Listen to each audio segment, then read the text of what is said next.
She begged for death, but death sent her something worse, someone who refused to let her die. The apartment was a museum of her own absence. Emma hadn't spoken in 4 years, 3 months, and 17 days, though no one was counting except her.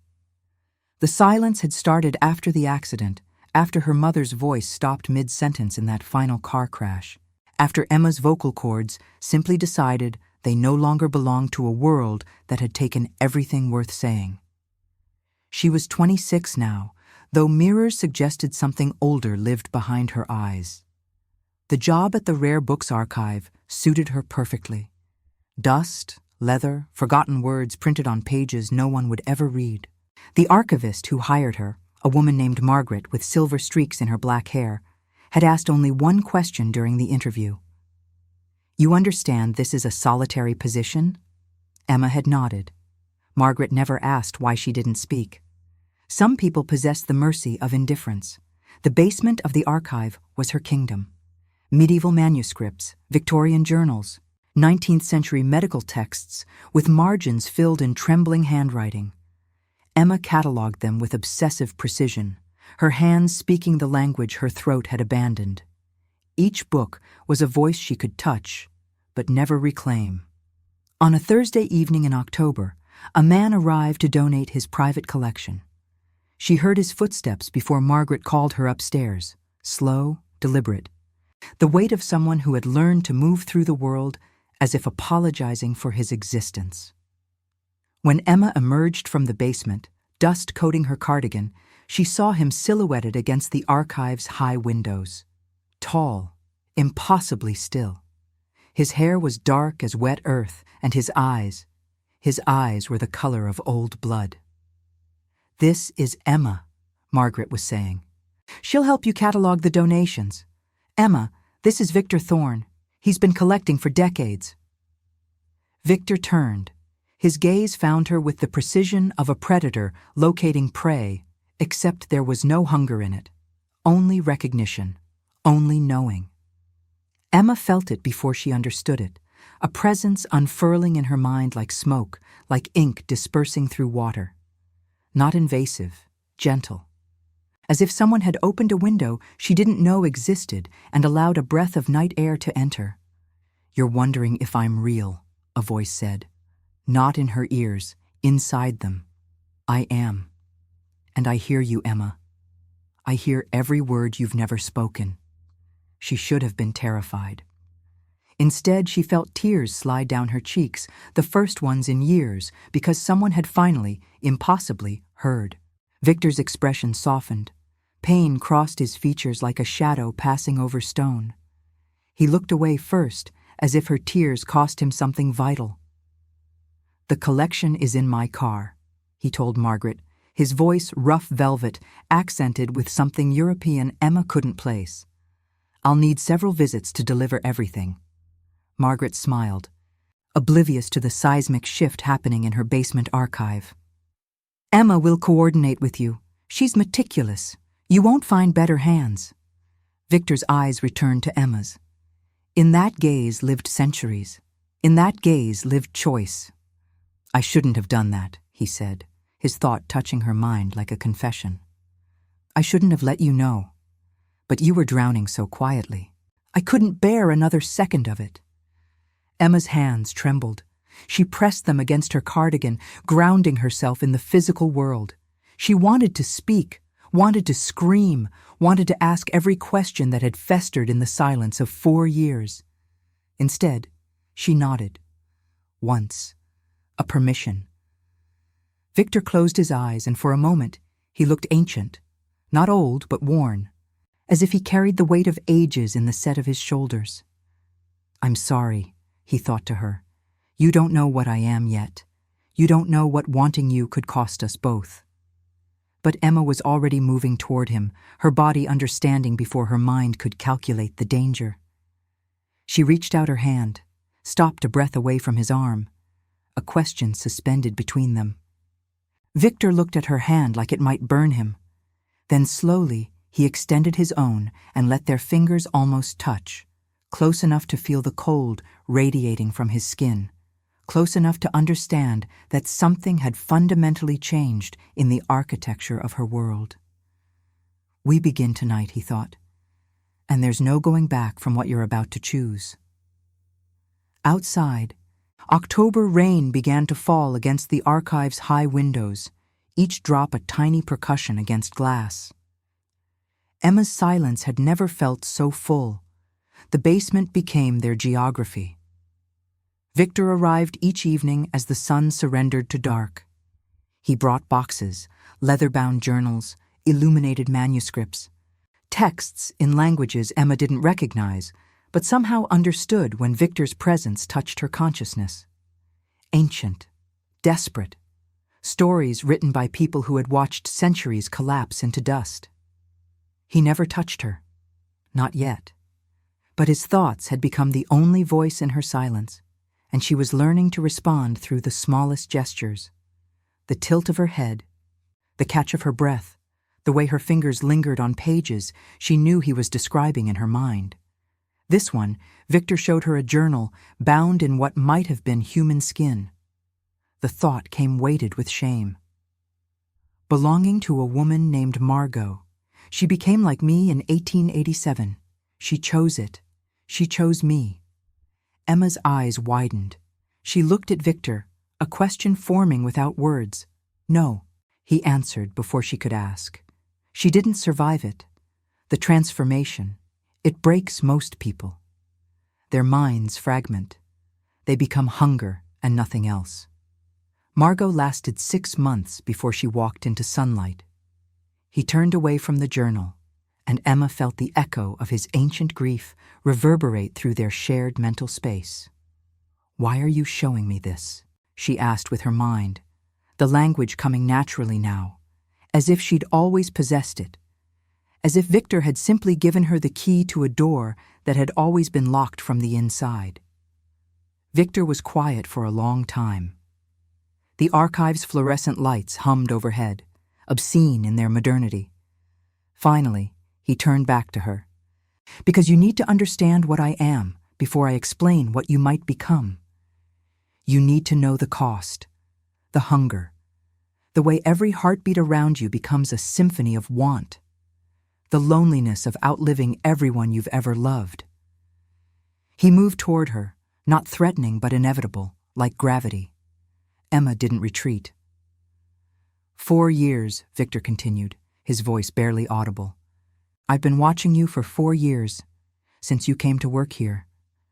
I knew about the accident, about your mother, about the way you've been slowly deciding to follow her into death."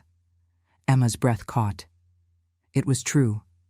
She had been dying, just slowly, choosing silence over sound, solitude over connection, fading like old ink on abandoned pages. "I couldn't let you," Victor said.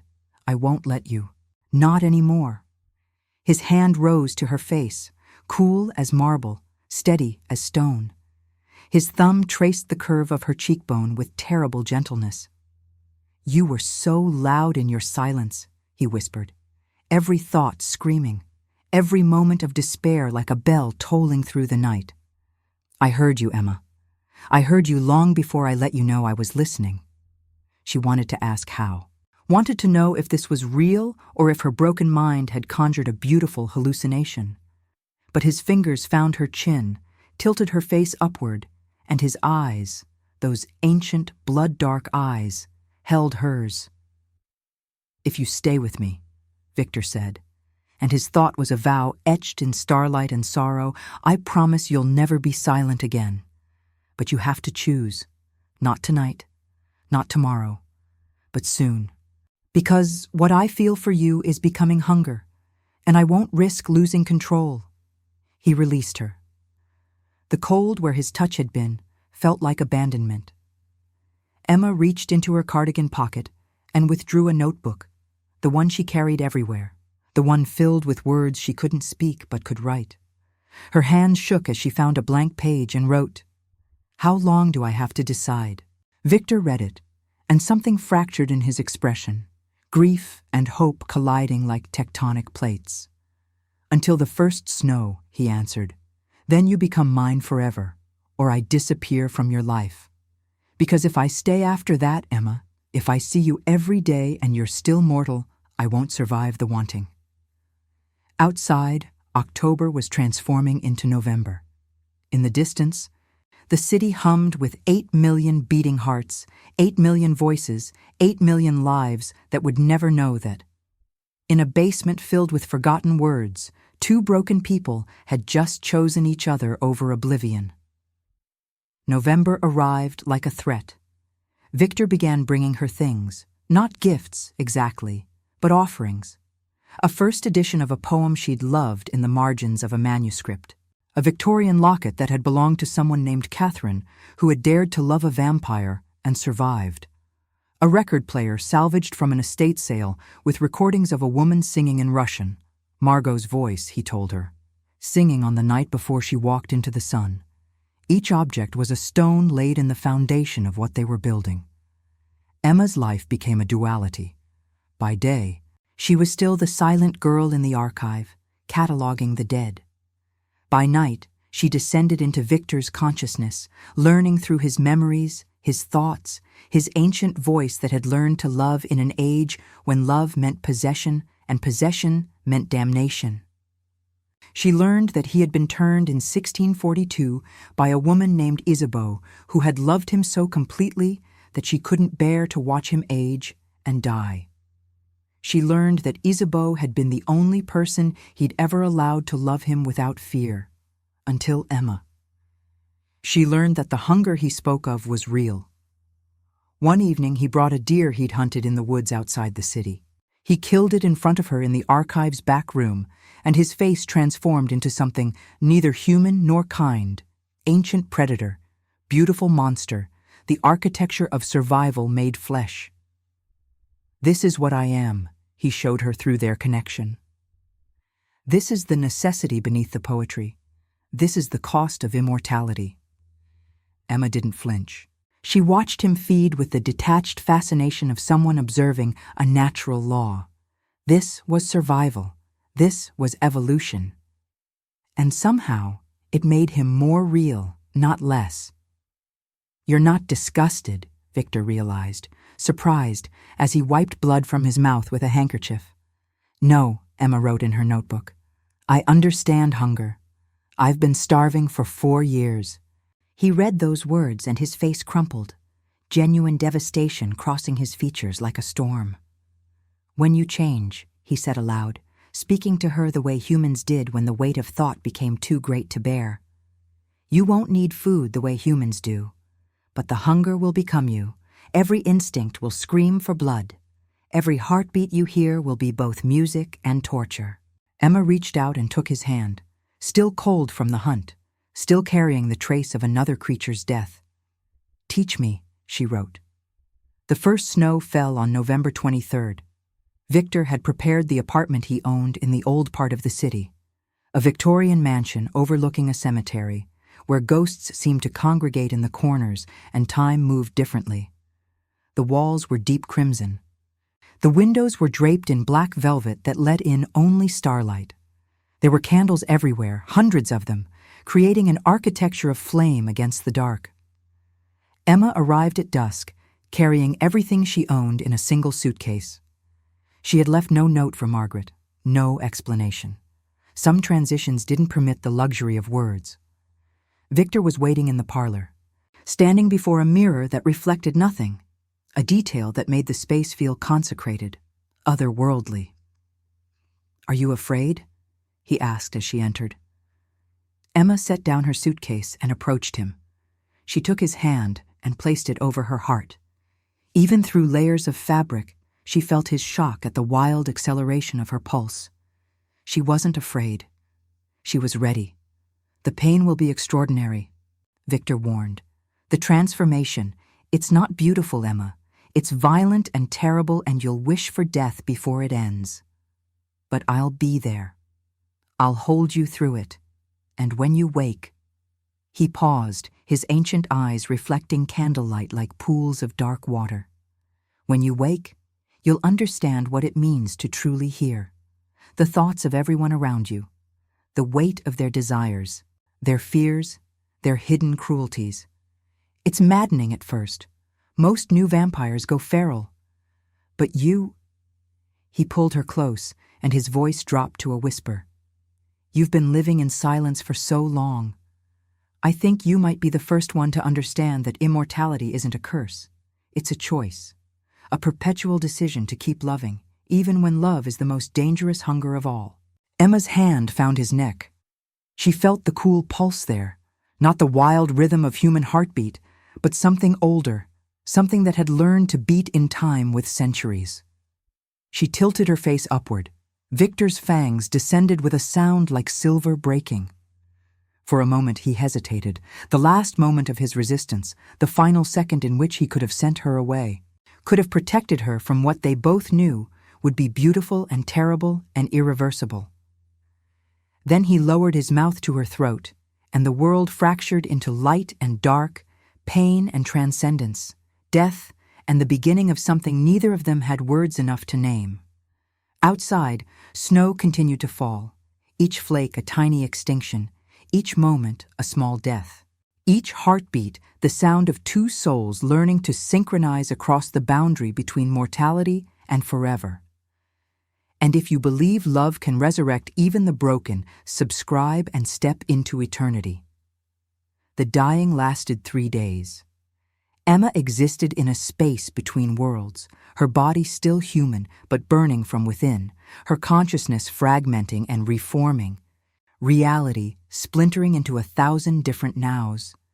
The poison, that's what Victor's bite had been, transforming her from the inside out, moved through her blood like living fire. She experienced every moment of her past life simultaneously. Her mother singing in the kitchen before the accident, the sound of the car's metal crunching, the silence that followed. 4 years of isolation compressed into an agony so complete it erased the boundaries between past and present. Victor stayed with her through it all. He held her as she screamed silently, her voice still absent, but now her body could at least express the shape of her devastation.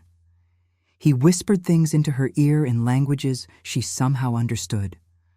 Prayers in Russian, poetry in French, confessions in German of the other people he had loved and lost across centuries. "I'm sorry," he repeated like a litany. "I'm so sorry, my love. But you're almost there. Almost through to the other side." On the 3rd night, as Emma's human form reached its breaking point, she felt something shift. The burning didn't stop. It would never entirely stop, but it transformed into something else. Power. Clarity. The return of sensation so acute it nearly destroyed her. She opened her eyes.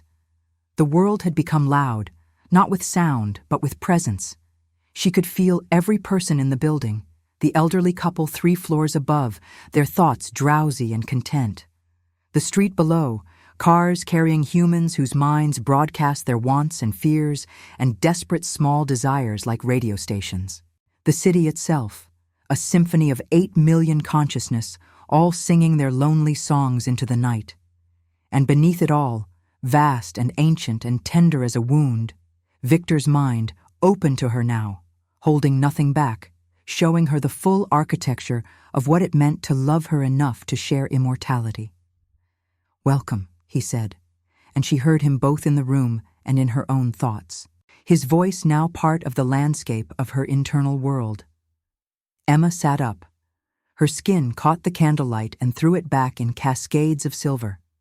Her eyes, she could see her reflection in Victor's face, had become the color of old gold, burning with an internal light that human eyes couldn't possibly contain. She tried to speak. For the first time in 4 years, she opened her mouth to form sound. What emerged was neither human nor animal. It was the cry of something being born, something remembering its own voice after an eternity of absence. The sound shattered 3 of the candles, and Victor laughed, a sound full of anguish and exultation. "Yes," he whispered. "Yes, love. There it is. There's your voice." Emma reached for her throat, wonder crossing her features. The silence was gone. Not disappeared. She would never return to speech the way humans used it, but transformed. Her mind could still be silent, but now she possessed the power to break that silence whenever she chose. The vocal cords, revived by the transformation, sang with harmonics that no human larynx should have been able to produce. She looked at Victor, and her new eyes saw him completely. Not just the beautiful, tragic creature he appeared to be, but the full weight of his existence, every century of memory layered into the architecture of his being. She saw the people he had loved and lost. She saw the kindnesses he had performed in darkness, the small mercies he had carved out of his eternal hunger. She saw that he was neither devil nor saint, but something far more complicated, a being who had chosen to love despite every instinct that urged him toward destruction.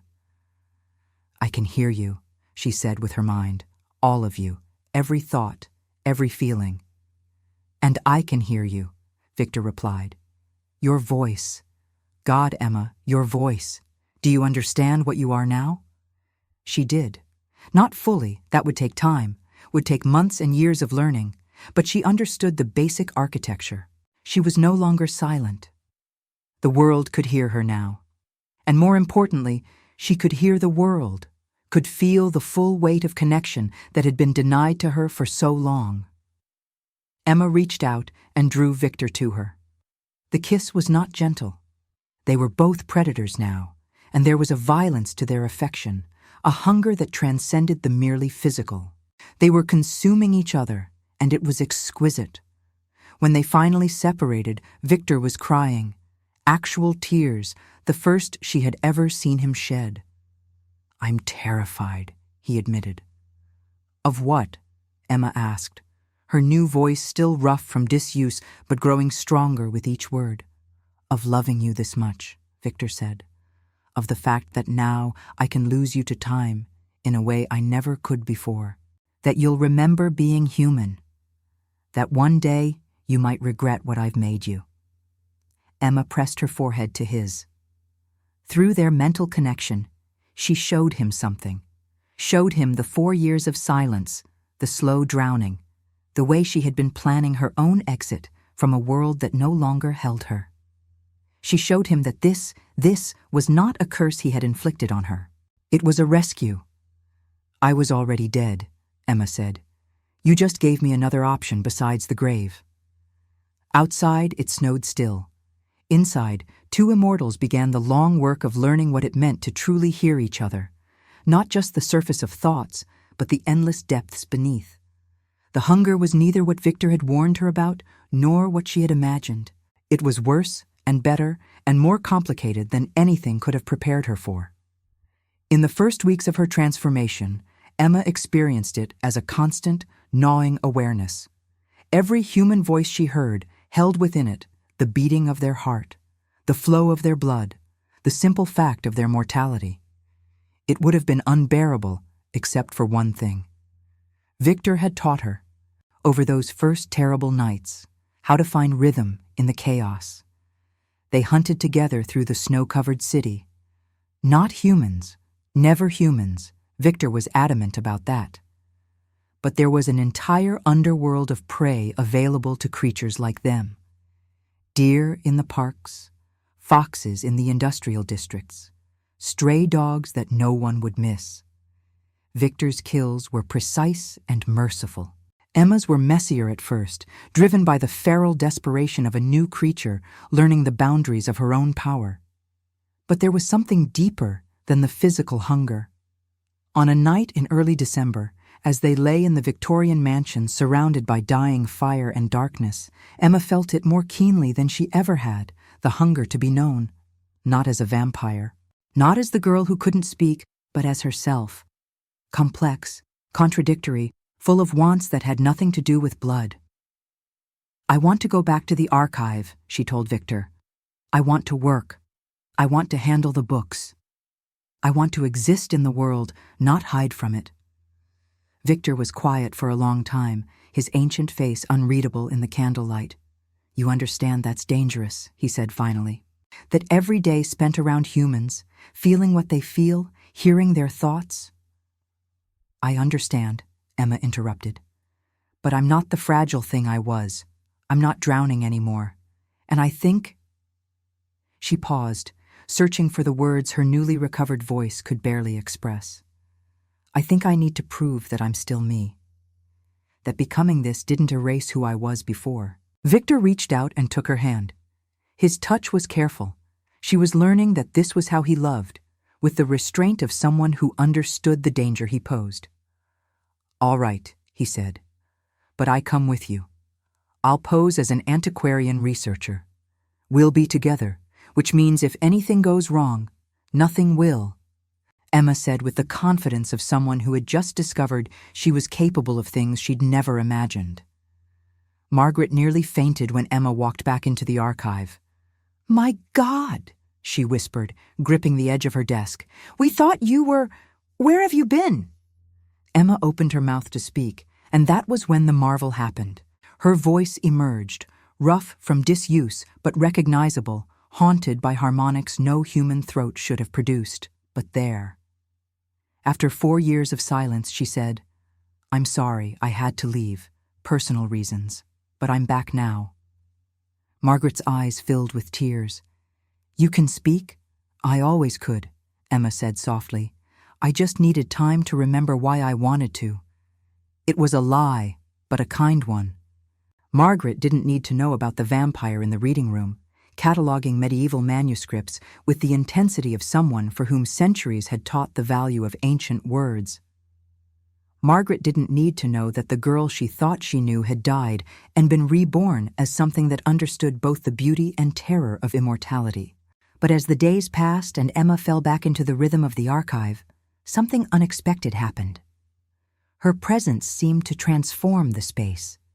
The books, which had always felt like monuments to absence, began to feel like monuments to presence, to the fact that humans had loved deeply enough to write their devotions into permanence, had suffered profoundly enough to leave evidence of that suffering for future generations to discover.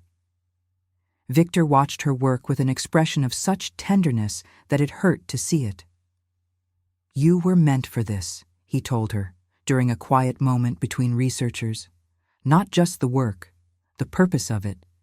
You understand what these books mean in a way I stopped understanding centuries ago." "How did you stop?" Emma asked, her voice barely a whisper in the archive's silence.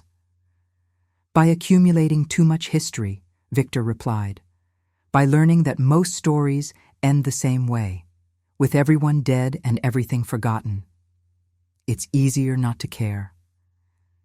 Emma turned from the manuscript she was cataloging and looked at him directly, at the man who had loved her enough to share his curse, who had waited 4 years for her to be ready, who was learning to care again because she had chosen not to die. "Then let's make sure this one doesn't end that way," she said. Outside, December deepened. Inside, 2 immortals worked side by side in a basement full of forgotten words, determined to prove that some stories could be resurrected. Some voices, no matter how silent, could learn to sing again. The first time Emma nearly lost control, it happened on a Tuesday. A man came into the archive, young, maybe 30, with a fresh wound on his neck that smelled like copper and roses. He was researching medieval alchemy, his thoughts broadcasting his anxiety at full volume. He was dying. Something in his blood was poisoning him, and he thought, God help him, that he thought ancient texts might contain a cure. Emma felt her fangs descend, felt the hunger transform from a manageable hum into a scream. For a moment, one terrible, crystalline moment, she understood why Victor had warned her, why new vampires went feral, why the hunger could make monsters out of people. She lunged. Victor caught her mid-strike, pulling her back with preternatural strength, and suddenly they were in the vault room, hidden from view, and he was holding her as she thrashed against him, trying to get back to the human, trying to taste his blood, trying to silence the terrible symphony of his dying heartbeat. "I can't," she gasped.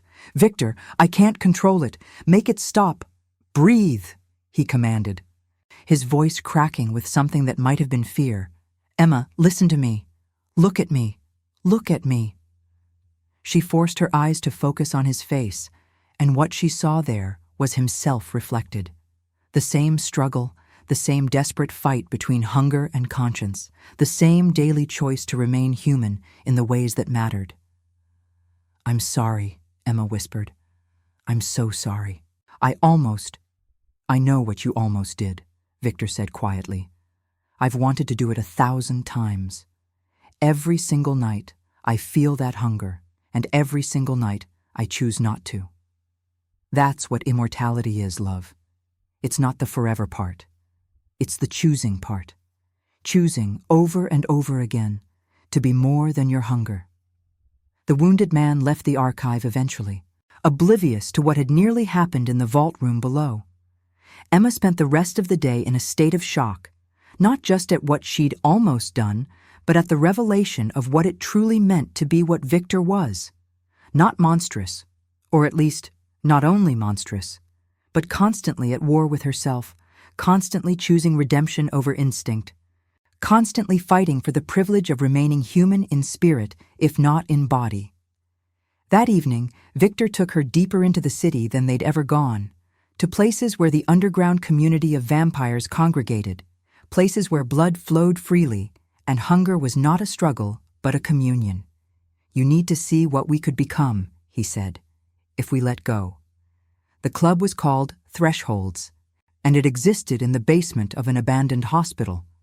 The air was thick with smoke and blood scent, and the humans on the dance floor moved with the glassy-eyed disassociation of the thralled, vampires feeding on them, taking enough to addict them, but never quite enough to drain them entirely. It was beautiful and obscene. Emma felt the hunger rise again, felt the seductive whisper of it. Why fight? Why choose restraint when this ecstasy is available? Why suffer when you could simply take? She watched Victor navigate through the crowd, recognized by the other vampires with a respect that bordered on reverence. She learned that he was ancient by their standards, that he was known for his restraint, that some called him the merciful, and others called him the broken for his refusal to embrace what they were fully. An older vampire, female with eyes the color of arterial blood, approached them. "Victor," she purred, her accent Balkan or Eastern European. "I haven't seen you in a decade. Is this your new toy? She smells exquisite." Emma felt Victor's hand tighten around her waist, protective, possessive, furious in a way his voice didn't express. "This is Emma," he said, his mental voice cutting across the room like a sword. "She is mine. She is not a toy. And if you approach her with anything less than respect, I will teach you what it means to have lived as long as I have without learning mercy." The vampire retreated, chastened, and Emma understood in that moment what Victor truly was in this world, not just an old vampire, but a predator among predators, a creature so fundamentally powerful that his refusal to use that power had become its own form of dominance. They left Thresholds without feeding, without participating in the ecstasy available to them. Outside in the winter cold, Emma was shaking. "That was what I could have been," Victor said. "What I was for a long time before I decided that the hunger wasn't worth losing myself. That's the secret no one tells you about immortality, love. Forever isn't the curse. Becoming is. Becoming what hunger demands. Becoming a monster so complete that you forget you were ever anything else." He pulled her close, and she felt the warmth of his body, the only warmth he could generate anymore, drawn from her proximity, from his refusal to let the cold of immortality turn him entirely to stone. "I chose differently," he continued.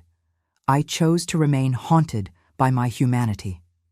And when I met you, when I felt your mind screaming in that archive, still holding on to your own ghost, I realized why I'd survived so long. I was waiting for someone worth not becoming a monster for. Someone worth choosing redemption for every single night." Emma looked up at him, and her new eyes, those ancient golden eyes, reflected his face back to him. Not the monster, but the man underneath. "If you believe even monsters deserve a second chance, Like and share this story with those you think need to hear it. Christmas came early that year, or perhaps it simply felt early to Emma, whose perception of time had already begun to shift, minutes lengthening into hours, hours compressing into seconds, the human sense of temporal progression dissolving into something more fluid, more eternal. Victor had bought her a gift. He presented it on a snowy evening in the Victorian mansion, with nothing but candlelight and the distant sound of the city breathing through the windows. It was a music box, 19th century, Russian, the kind of thing that should have been buried in a museum rather than gifted. When he opened it, a melody emerged, tinkling and beautiful and haunted, the kind of music that seemed to contain all of December in its small, mechanical heart. Margot had one like this, Victor explained. She played it the night before she decided she couldn't continue. I've been searching for one identical to it for 137 years. Emma watched the little mechanical dancer turn inside the box, frozen mid-pirouette, perpetually graceful, perpetually incomplete. Why? She asked. Because I needed to remember, Victor said, that love, real love, isn't about possession or eternality. It's about bearing witness, being present for someone's story, even knowing that story might end before yours does. He wound the music box again, and the melody recommenced its delicate haunting. Margot was my greatest failure and my greatest love, he continued. I couldn't save her from the hunger, couldn't save her from the weight of eternity, couldn't save her from herself. I let her walk into the sun, and I've been carrying the guilt of that for over a century. But listening to this music now... He paused, and Emma heard the fracture in his ancient voice. I understand that maybe, just maybe, it was the mercy she needed. That sometimes love means letting someone choose their own ending. Emma reached out and took his hand. Through their connection, she showed him something, a flash of what she had been planning before he found her. The bottles of pills carefully accumulated, the farewell letter she had drafted but never sent, the slow, patient countdown to nothing. You saved me, she said aloud, not from the hunger or from immortality. You saved me from the choice I was about to make. And I'm choosing to stay not because I'm trapped, but because staying with you... She searched for words adequate to the feeling. Staying with you is the only thing that's ever felt like living.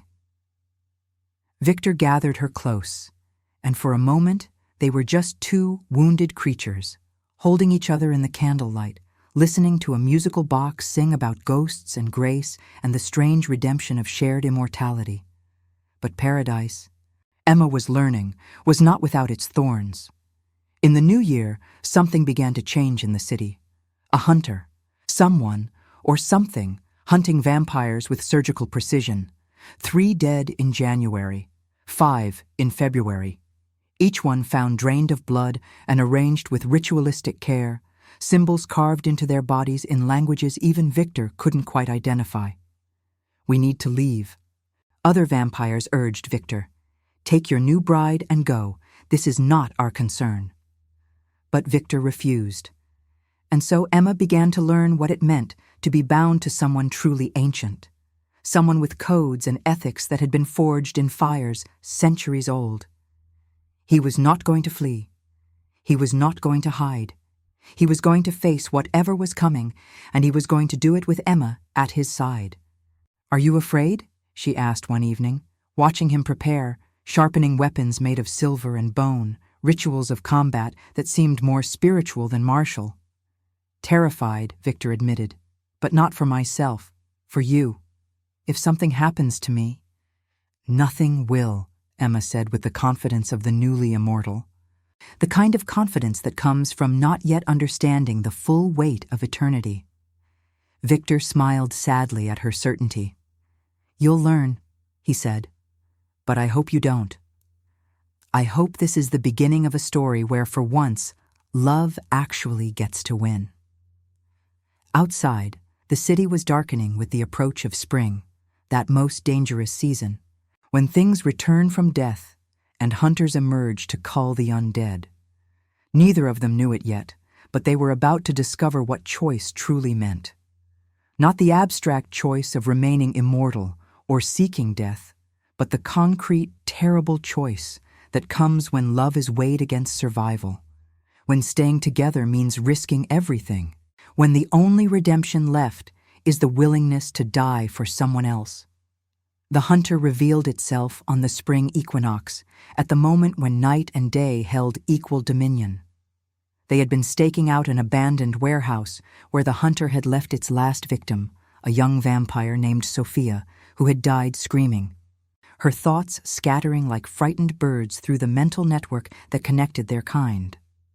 Victor and Emma waited in the darkness, weapons ready, Emma's new instincts honed sharp as obsidian. When the figure emerged from the shadows, Emma's breath caught. It was human, or had been, a woman in her 50s, with silver streaking her dark hair and eyes that burned with the specific grief of loss. Carved into her arm were the same symbols that marked the vampire corpses, a language that Emma suddenly, impossibly, recognized. Hungarian, she realized. And those symbols mean vengeance for those taken, the woman said, speaking aloud, her accent carrying the weight of centuries of rage. For my daughter, who was turned against her will. For my granddaughter, born of violation and changed before she could understand what it meant. For everyone your kind has destroyed and remade in your image. She moved toward them with something in her hand that glowed with pale violet light, neither weapon nor blessing, but something between, the kind of tool only someone with deep knowledge of the preternatural could have crafted. Victor stepped forward, putting himself between the hunter and Emma. "Run," he commanded through their connection. "Take the bonds we've formed and break them now. Sever our connection completely. It will hurt, but it will free you." "No," Emma said. "Emma, no," she repeated, and she stepped beside him, not behind him. The hunter paused, surprised. "You love her," she said to Victor. "That changes the nature of the mercy, doesn't it?" "I do," Victor acknowledged, "and she's chosen to stand with me. So we end this as equals, as partners, as something your grief cannot destroy." Emma felt it then, a surge of connection between them, so profound it transcended the merely mental. Every moment they'd shared, every kiss, every night of hunting and surviving and learning to hear each other across the abyss of eternity. It all crystallized into something so powerful that it bent the very fabric of reality around them. The hunter raised the violet light. Emma made a choice. She didn't attack.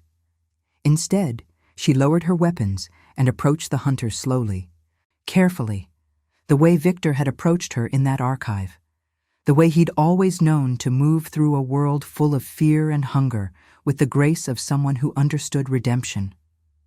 "Your daughter," Emma said softly. "Tell me about her." The hunter's hands trembled. "She loved music," the woman whispered. "She played the cello. She was going to be married in the spring." "And now?" Emma asked. Her voice, that strange, beautiful voice that had returned from the dead, carrying the weight of genuine compassion. "Now she hunts with that light in her eyes I tried to see one more time," the woman said. "Now she's neither living nor dead. She's exactly what you fear she'd become if I didn't destroy her monster." Emma understood then. She understood completely. She looked back at Victor, at the ancient, kind, infinitely sad creature who had loved her enough to share his curse, and she made a decision that would echo across eternity. "I'm going to ask you something," Emma said to the hunter. "I want you to give me 1 week, 7 days. In that time, I want you to watch Victor and me, watch what we do, watch what we become. And if, at the end of that week, you still believe mercy demands our death, then you have my permission to do what you came here to do. I will not resist." The hunter's eyes narrowed. "Why would you do that?" "Because I think your daughter can be saved," Emma said. I think the light that's in her eyes now, that's not inevitability, that's choice. And I think if she sees that someone like us can choose to be better, that we can choose mercy and love and redemption instead of hunger and destruction, I think maybe that could change everything. Victor's mental voice was a scream of protest. Emma, no. Trust me, she said back, like you taught me to. The hunter lowered the violet light. What happened in that week became legend among the vampire community, whispered about in the dark places where immortals congregated. The hunter and the hunted, learning to speak to each other. The hunter's daughter emerging from her feral state, beginning the long, painful journey of choosing conscience over hunger. Emma and Victor becoming something neither predator nor prey, but advocates, walking between worlds, teaching new vampires that eternity didn't have to be a curse, that immortality could be a choice to keep loving over and over again. On the 7th day, the hunter knelt before Victor. I understand now, she said. You're not monsters, you're just broken people who chose not to be destroyed by your brokenness. And my daughter, she's choosing the same thing. That's not a curse, that's a resurrection. Emma stood beside Victor, and she understood that this was what redemption actually looked like. Not the absence of darkness, but the choice to carry it with grace. Not the absence of hunger, but the practice of containing it, transforming it into something that could feed souls rather than bodies. What happens now? Emma asked Victor through their connection. Now, he said, pulling her close as spring rain began to fall. Now, we live, we love, we choose every single night to be more than monsters. We prove that even the damned can be resurrected. Emma looked up at the rain, and she understood that her silence hadn't ended. It had simply transformed. She would never speak the way humans did, would never fill the world with constant noise. But her voice, that strange, beautiful, otherworldly voice, would sing now in the places between heartbeats, in the spaces where hope lived alongside hunger, in the eternal conversation between those who chose redemption despite eternity. The girl who couldn't speak to humans had learned to speak to forever itself, and in the darkness, that was enough. Subscribe if you believe mercy can resurrect even the damned.